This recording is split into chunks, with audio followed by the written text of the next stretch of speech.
Hi everyone, this is Greg Hunt. I'm a mediator, a trainer, and host of No Disputing That, a podcast for anyone with an interest in dispute resolution. In this series, I sit down with some of the leading names in the dispute resolution field to discuss mediation, arbitration, and other forms of alternative dispute resolution, which we also call ADR. We may even cover other issues in the law and in life in general. Expect some laughs, some honesty, and quite a few editing errors along the way.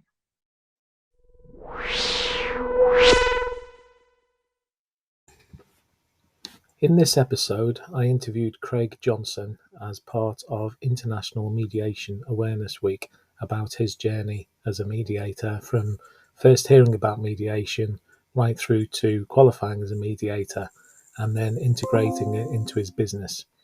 So what you're going to hear next are parts of that interview with Craig. Thank you.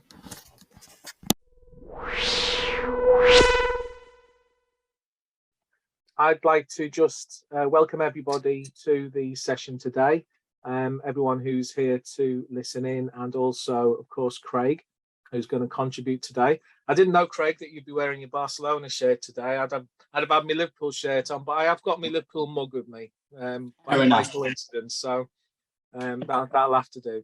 And you're in Barcelona at the moment, aren't you? Yes, I am. It's lovely weather out here, so it's all nice and chill. Good. Excellent. So we'll come back to Craig in a moment. Just before we get started, Will has mentioned that this is being recorded, and obviously it'll be available on the iMore website and maybe even the Mediator Network website for future reference. The sound is also being recorded for my podcast. So bits of this will come onto my podcast, which is called No Disputing That, which has had one episode so far. So this might be part of the second episode. And I'm sure Will can circulate details of that at a later date as well. So if later on we do get to the point where you're asking any questions, just bear in mind that you're going to be potentially on two different recordings. So you might want to think about whether you want to ask or not. So to crack on, my wife's currently got COVID. I've got all the symptoms of COVID, but not COVID. And I've just all of a sudden might start coughing. So I'll apologize in advance for that. Hopefully I'll be able to get through without having a coughing fit and won't disrupt too much. So I want to start with a little bit about my journey, which was how this session was originally marketed, before we bring in Craig, to talk about his.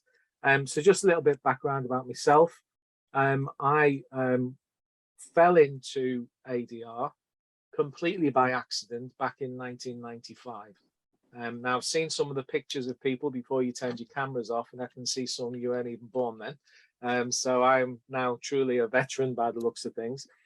So I was a student in Hull, graduated from university where I met my girlfriend, who was from Essex, and we stayed in Hull for a few years. I worked in the benefits agency, which actually gave me a fantastic grounding for a future life as a mediator, where I used to interview people for crisis loans in the social fund department. I had to have lots of empathy. I had to listen, and I had to deliver bad news as well, quite often, particularly when they were turned down. And I used to be the lucky person who used to be able to go and see the people who were marked potentially violent. And I did have people waiting for me outside at the end of the day and telling me they were going to kill me and all the rest of it. And as a 21, 22-year-old, that was quite a sort of opening into working life. But it did give me a lot of skills, which I still think helped me a lot to become a mediator. Anyway, 1995 came along, 25 years of age, and I agreed with my now fiance to move to Essex, where she was from. And I got an internal transfer from the benefits agency to the medicines control agency, which was based in Vauxhall in London. And I hated it. I really, really did not like that job. So I looked for something else, and I saw an advert in the Evening Standard, and it was an advert for an administration officer at the Chartered Institute of Arbitrators. Now, I'd never heard of arbitration. I'd never heard of the Chartered Institute of Arbitrators. and it was just a complete fluke that I got an interview.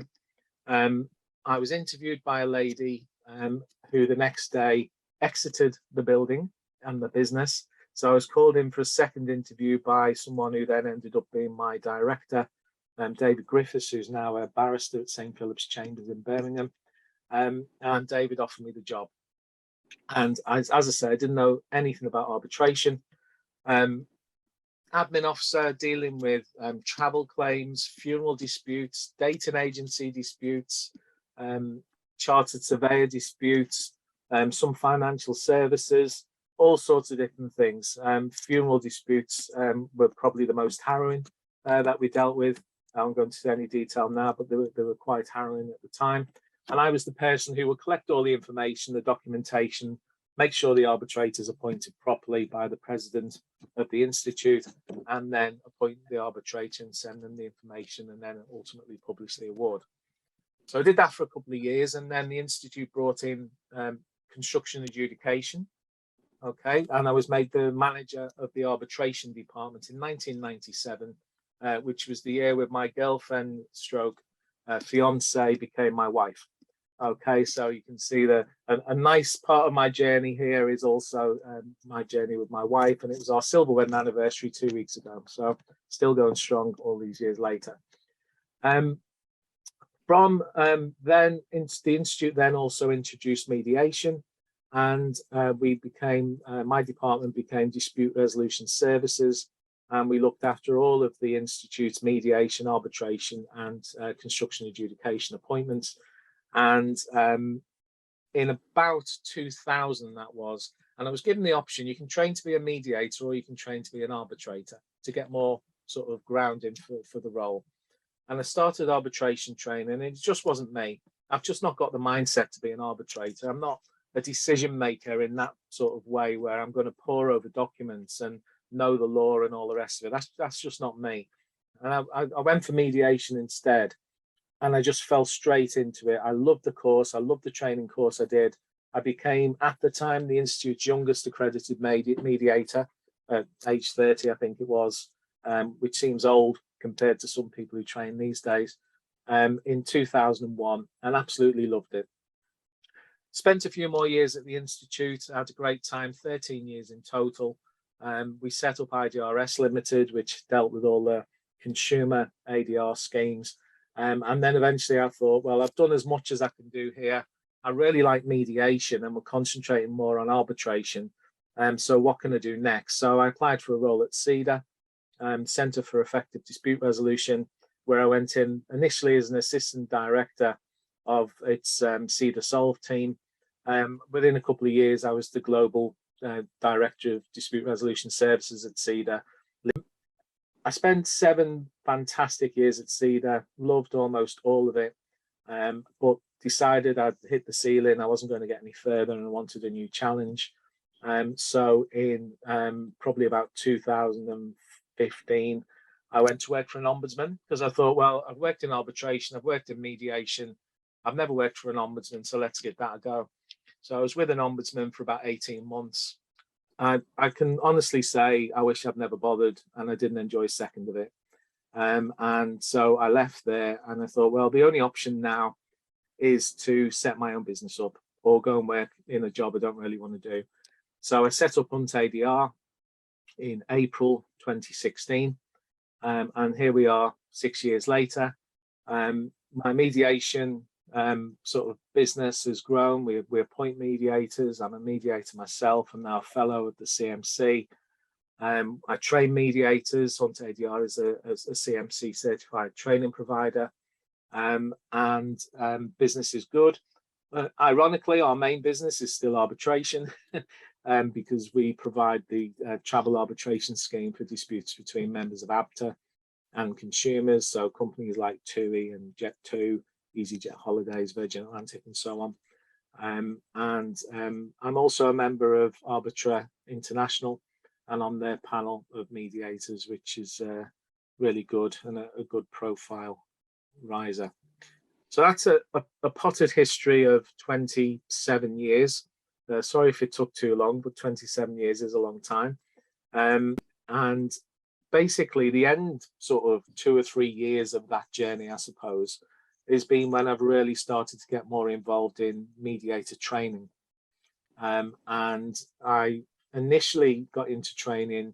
I did a little bit at CEDA, not on their main training course for mediators, but on other arbitration, adjudication, a couple of other things. But I really liked it, and I got invited by ADR ODR International to do their Train the Trainer course, which was really good, and it really got me engaged in wanting to be a trainer. And I did a few courses with them, and then decided to go on my own and do it under the Hunt ADR brand. And since then, we've done probably about 20 courses in the last 4 or 5 years. A lot of them were online during COVID, and that's where Craig and I first met.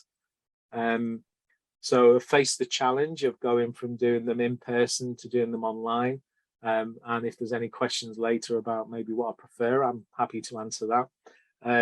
But really what I want to do now is introduce Craig into the conversation and ask Craig some details about his journey on the mediation bandwagon as it's now developing.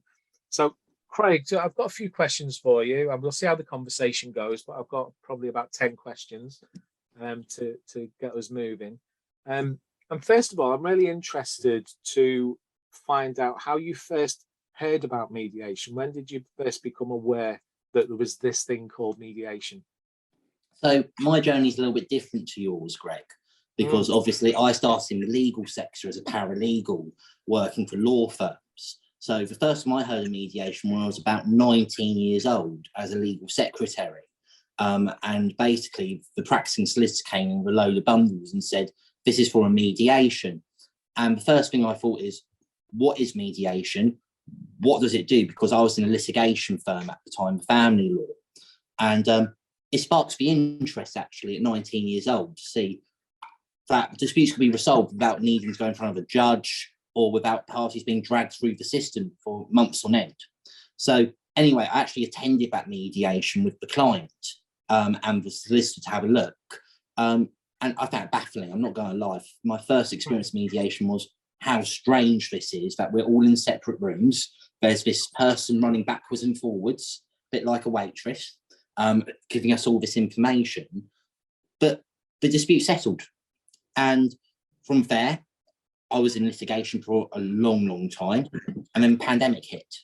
So it kind of became one of those things which I found that mediation was becoming more popular during the pandemic. So I researched it more. I found out it wasn't just family. You had civil, commercial, workplace, employment, travel, pretty much any dispute. So really, coming back to the question, my first experience mediation was at 19 years old, working as a legal secretary. And thanks for that, Craig. And what made you think, so you clearly did a bit of research once it was on your radar, but what made you actually take the step then to become a mediator, to actually sit and do some training? So pandemic hit and I lost my job. I was made redundant. So I started my own business, helping people through court who couldn't afford lawyers. And what I found was, although it was good to help people, but they were already in the court process. So the difference was I thought, how can I resolve the dispute? So around September 2020, I was researching it about different roles. So arbitration, mediation, adjudication.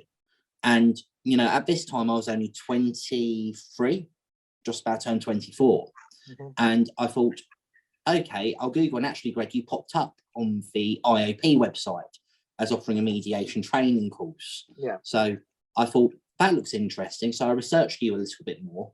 I researched in civil and commercial mediation.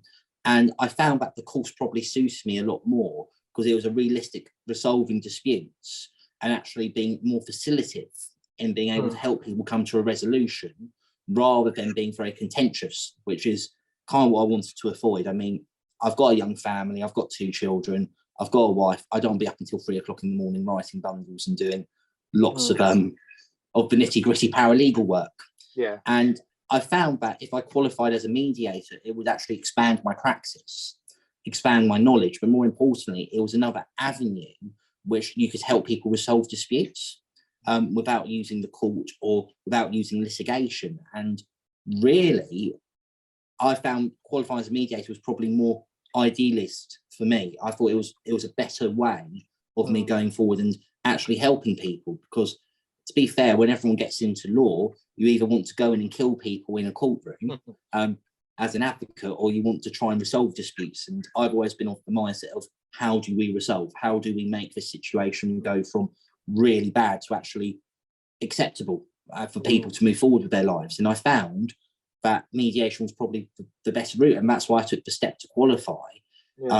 And when I looked at other training providers, and Hunt ADR was there, it just kind of clicked that it was more of my style rather than evaluative mediation or anything like that.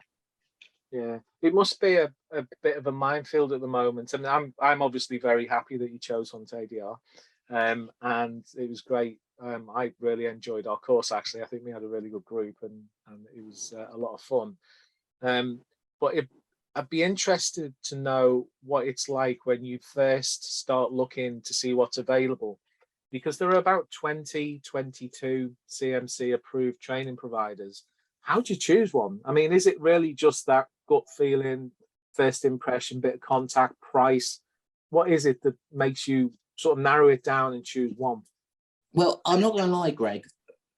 When I was looking at them, there was a lot. I looked at Cedar, which was looking like a really good training provider. I looked at another group, which was the ADR group. And they were both all right. But what I liked about Hunt's course, and this is actually the reason why I picked you, is that there was a designed plan to qualify. And that actually, looking at what you did and looking at your LinkedIn profile and other things that you've done on the internet, it was actually very interesting to see that someone is actually got a dispute resolution practice without being a lawyer and without qualifying as a lawyer. And I've got to say, I thought the Hunt course, when I first signed up to it, I thought, oh, this is going to be a bit of a walk in the park. This is going to be nothing like what I've done on my law degree. But it was actually intense, and it was a lot more mind-boggling than I thought. And I thought, seeing what you've done with other students and what you were doing as a trainer, especially during COVID, with the online course, which a lot of people weren't offering, it just seems the right fit, especially with what you offer to other students and things I heard through the grapevine. And that made me actually decide. I mean, to be honest, Greg, your course, although reasonably priced, very reasonably priced, it was one of those which I would have gone on it even if it was the most expensive course out there, because it was just the way it was structured. And for someone like myself, I thought that was a really good structure, and it was a really good way of being introduced into being the seat of a mediator. Yeah, thank you. I think it's good to one of the misconceptions about mediation is that it's nice and relaxed, and it can be a bit of a walk in the park, and it's not. And the trainer's got to reflect that. So I'm glad that you found that. I wish you hadn't said you'd have paid more, because people keep on telling me that after they've done the training. It makes me say, well, I need to put my prices up. But you know what? I like to have a small group, 6 people online, 6 people who want to be there and want to learn. And I think keeping it at that number in that sort of group is a better learning environment than it is for a lot of other people. And what was lovely about your course was that there was people from different backgrounds. So we had someone who'd done Scottish law and was primarily a Scottish lawyer. We had someone who was, I can't remember the country exactly, but they were international, they were a travel agent. So you're looking at everyone and what everyone does. Yeah, and you she think, was in Barbados. Yeah. That's it. And you look there and go, oh my gosh, this is amazing, because you're actually not just on the course learning how to be a mediator, but you're actually hearing about other cultures and how other people deal with dispute resolution or settle disputes, which was very interesting. And talking on the subject of learning, you have a lifelong learning development disability. Yes. Are you happy to share with the group what that is and how it affected you, not just during training, but I'd be interested, I think other people would be interested to hear how it's affected you when you've done mediation or been involved in mediation after the training as well? So I'm very happy to share. I'm a big advocate. I was diagnosed at 24 with autism and ADHD. And basically, throughout all my GCSEs, my degree, always struggled to sit still. revising. I mean, I think most of my revision was done in a gym on a treadmill with my book in front of me. And I think one of the biggest things about the course, Greg, is that with someone with ADHD, they have to be interested. Otherwise, they get distracted and they can't focus. What I found was my interest was kept. And yes, I did have blips where sometimes I would turn off my camera and, walk around, get myself a cup of tea and stand up for 10 minutes. But what I found is that the training aspects of it, and what I thought was going to be difficult, which was going to be sitting there from 9 o'clock in the morning till 5 o'clock in the afternoon with an hour's break, actually wasn't that long. I found that all the lecturers in your course, because they understood obviously my learning differences, they actually really made sure that I understood things in a way which actually sat with my brain, because I tend with my autism to overthink things. So for instance, in mediation, I had a lot of questions, and I found that the lecturers would sometimes say, we'll come back to that, Craig, you're going 2 steps in front. And the way that they did it was subtle, but it made sure that I actually understood what was going on and the process, and it didn't make me jump too far forward. And I've got to say, that's the one thing out of all the training courses I've done now, my degree and everything, it was the first course that actually kept my interest for a long period of time.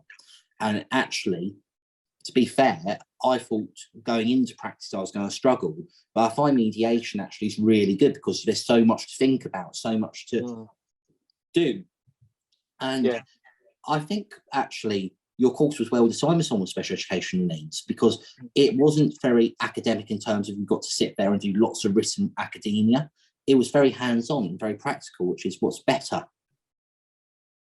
So yeah, it's interesting. I think it's really good to hear that feedback, because I think when you're involved in delivering the course, and there was a period during COVID we were doing them, it felt like once a month we were running a course. It was really busy. As the trainer and as the lead trainer, I suppose, I'd be delivering the course and thinking, God, this is so easy. This is like, people must think this is really boring. And actually, of course, it is like that for me, because I've been doing it for years. So it's interesting to hear that even now, once the course is established, that people are still getting that level of interest. And the thing and it is, doesn't need a massive. Sometimes I think I've got to shake it up. I need to bring new things in. I need to change some stuff because it's feeling a bit stale. But it's only feeling stale to me because I've done it all the time, and not to the people doing the course. But Greg, it didn't feel stale from you. It still felt you had the enthusiasm and you still have the passion. And for me, I come from a very litigious background. So I'm used to being buried in paperwork. I'm used to, lots and lots of tasks. And what I liked about this course was that everything was set in a way which, instead of it being, oh my gosh, this is so much paperwork, I don't know how I'm going to complete this course, it felt achievable, but it also felt like you were learning something new every day. And and to be honest, even in my legal practice now with family law, I found a lot of the skills I've learned on your mediation course I use in my family law practice now, and it's improved my practice. And where I've won my Family Law Paralegal of the Year award in 2021, I feel a lot of that's down to the skills you gave me in that course in terms of negotiation. And I have to thank you for that, because it's not what I was used to. It took me out of my comfort zone, but it got me there. Yeah, excellent. Well done. So I want to move away. I don't want to make this about me in the course, so I want to talk about you. You set up Totally Legal, ADR, Totally ADR. Yes. And you've sent other people to get trained as well. So 2 questions. Was that always your plan? And secondly, now that you've got a team which includes some really good mediators, if you don't mind me saying so, what are they doing and how are you actually using mediation in your business? So the big difference is, and I will be very blunt about this, I never planned to have an ADR firm. I always thought I was going to have a family law paralegal firm. And to be fair, after the course, it got me thinking, how can I move this forward? How can I change my practice? What can I do? And, with the help of Mediator Network and with the help of Will Chalmers, who's been phenomenal, we came up with the idea of a dispute resolution firm, which incorporated family law, civil litigation, workplace, but totally ADR. it's just boomed. And in answer to your question, all our staff are required to go on the Hunt ADR training course to be able to work with us. I hope you expand. Yeah. Yeah. So, well, yeah, I can understand that. But the reason is because we feel passionately that our practitioners need to have a good background in resolving disputes without obviously getting into litigation. To give you an example, I just sent a unregistered barrister to you, who is phenomenal. She is one of the best family law practitioners out there, in my opinion. And when she came to us, she was like, I do a lot of litigation, but I don't know anything about dispute resolution. And the first thing she said when she came off the course was, I feel now like I can walk into a court and negotiate a deal with the other side because I understand those skills. So from our perspective as Totally ADR, we now look at resolving disputes, even if they're in court, and trying to stop it going to a final hearing or going to a fact find or going to trial. And our ethos is to make sure all our practitioners are dispute resolution trained. And I don't think I would send my people on any other course for mediation but yours, because we all have got the same skill set now. And to be fair, how we've expanded the practice links into Mediator Network very nicely. And it's expanded our mediation practice, our conciliation practice, and we're getting a lot of work through on mediation, which we didn't expect, to be completely honest, because it's a bit scary, to be honest. Changing areas of law is a bit like a criminal solicitor going on to commercial. You feel a little bit lost. Yeah. But I've got to say, your course prepared us for the mediation dispute resolution world, from just as simply as dealing with two litigants in person who are trying to resolve a dispute over a boundary issue, to dealing with lawyers on very complex money matters. So Totally ADR has boomed, in my opinion, because of the insight you gave us into the practice world. And I'm really thankful for that. I can't say anything else but thank you for that experience. No, thank you. You can always give me some shares. Now, a fun question, because we need to break it up a little bit. Yeah. Pizza or curry, and why? Pizza and curry, why? So pizza, because I have IBS, and if I have a curry, my wife will not sleep with me that night. Fair enough. Fair enough. Yeah. Do you like curry though? I do like curry, but korma, only korma. Yeah. All right. What about you? Oh, I'm one of them people who people say, I can't believe you eat that, because I like my head to sweat. You know, it's I love a hot curry, and I'm never ever satisfied with a hot pizza. It's never hot. They say, oh, this is the hottest pizza in the world, and it's like, oh, have you got any Tabasco just to make it a bit spicy? Do you know what? Funny enough, out here in Portugal, they do pulled pork pizza. Portugal, Barcelona, they do pulled pork pizza, and I've never had any. And I'm not a spicy person, and I had a slice last night, and I kid you not, my mouth went on fire. My wife could eat it all day long like it's not an issue, but for me, I'm not a spicy person at all. No. Okay. Right, well, that's just a bit of background for people there. If you ever have an opportunity to take Craig out for lunch or dinner, make sure you take him for a pizza and not for a curry, or his wife will kill you. Okay, so just a few more questions now. We are in the throes of people in power considering whether or not mediation should be mandatory, at least for some disputes, if not all. What's your view on mandatory mediation? God, 25-year-old asked a question about mandatory mediation feels a little bit like answering a political question, to be completely honest. Well, in that case, just lie, because that yeah, tell me about it. Do you know what? This is a very controversial opinion, but I don't think mediation for certain disputes should be mandatory. I do think in civil, commercial, workplace, there should be a mandatory way of moving forward with dispute resolution, whether that's mediation, adjudication, arbitration. But where I've come from family law, there's been this thing with mandatory mediation in family law via MIAM certificates for the last few years. And a lot of people can't access the family courts without this certificate.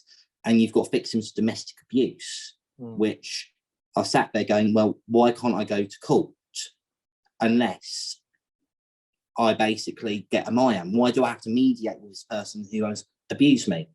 And I do think mandatory mediation in certain areas like court of protection, family law, or even things like, I'll give you an example of a really strange dispute, inheritance.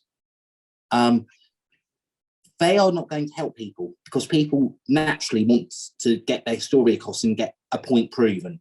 So I do think those areas of mediation shouldn't be mandatory. But in terms of civil, commercial, workplace, employment, definitely, because any dispute can be resolved.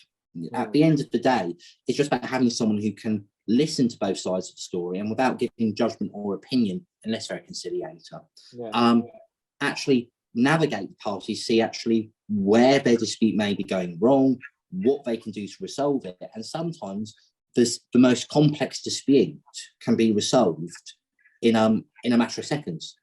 Giving you an example, I had one over a boundary dispute the other week, and it was about a tree which was overgrowing. And the client came to me and went, "It's breaking my fence. This tree is, the roots are there. I want to cut it down." And basically, the other party was like, "He can't cut it. It's a sacred tree." And the solution was so simple. Let's just remove the fence panel, cut the tree to in line with fence, and put the fence panel back. And these people were going through small claims court for it and spent thousands out on lawyers over something which took them 10 minutes with just someone going backwards and forwards to them on a Zoom call. So I do think certain disputes should be mandatory, but again, it's complex because there's so many vast areas of law which need to be covered. No, I mean, there's so many different opinions on it. It's going to be interesting to see what happens, and I think the key will be how it's implemented. Yeah, I mean, the thing is, the family court made it mandatory in 2010 with Sir McFarlane basically making it mandatory. And what is absolutely hilarious about it is that the system has basically failed, and no one goes to mediation now. There's actually people online says, "I'll sell you a MIAM certificate for £49 for it." And we don't want to get into that system. If we have to do dispute resolution mandatorily in this country, like they do out in Spain, then the big thing of it would be is let's make it so people actually go to resolve disputes and not just give them a certificate so they can go to court like a passport. Yeah, I've heard about that a few times. It's horrific, really. I mean, just that act of selling someone a certificate to say that they've been to mediation when they haven't does so much damage to the reputation of mediation. And you know, it's one of those things. I can't believe people are able to do it and to continue to get away with doing it. But there you go. I've just got one more question to go, and it's throwing it back in a way, I think. Have you got anything you want to ask me before anyone else has got any questions? Do you know what? Very interesting question for you, Will, is obviously you've gone, Greg, you've gone through the arbitration, you've gone through obviously CEDA, which is brilliant. How do you find being a practitioner on your own and running your own company now? It's well, can I give two answers? I'm going to give an answer before COVID and an answer since COVID. And the answer before COVID is incredibly hard, but rewarding, and very, very busy. I was always busy anyway, so you know, working at home, I worked at home a lot anyway, you know. So I think very, very busy, very rewarding. One of the great things about the ADR sector, if you're working in it, in a business, is the variety. So, you know, I mentioned earlier some of the schemes I used to run when I was at the Institute and then later at CEDA. You know, telecoms, utilities, funerals, dating agencies, surveyors, financial services, travel. You know, we had about 80 different schemes at one point, all in different sectors. And it's a really interesting one to be in. It's great for things like watching Mastermind or Pointless, you know, because you'll know the answers to things, and like the family look at me and say, "How do you know that?" And they say, "Oh, because I set a scheme up with the trade body for that industry once." And yeah, so really good. Since COVID, it's been, if I'd have had a full head of hair before COVID, it would now be gone. It's been incredibly difficult, and I'll be honest with you, there's been times when I've thought, why am I still doing this? You know, it's my main business. The main thing that keeps Hot ADR going is travel disputes. there was no travel industry for 2 years. So if people aren't going on holiday, then people aren't having disputes about the holiday. And even now, although we've had a summer of holidays, they don't come to me until 6 months later. So really, really difficult time during COVID. When I had a 5-day in-person mediator training course set up for April 2020. The years get mixed up now. It was 2020, wasn't it? And it was cancelled because of COVID. So I contacted the people who were going on the course and I said, well, we'll just do it online. Let's just have a go. If you still want to be a mediator, let's have a go and do it online. And then I was told at the time by the CMC that you couldn't do that. You couldn't train mediators online. So I objected quite strongly and quite loudly, and I got a lot of support from people to say, no, hang on a minute. There's no reason why we can't do this online.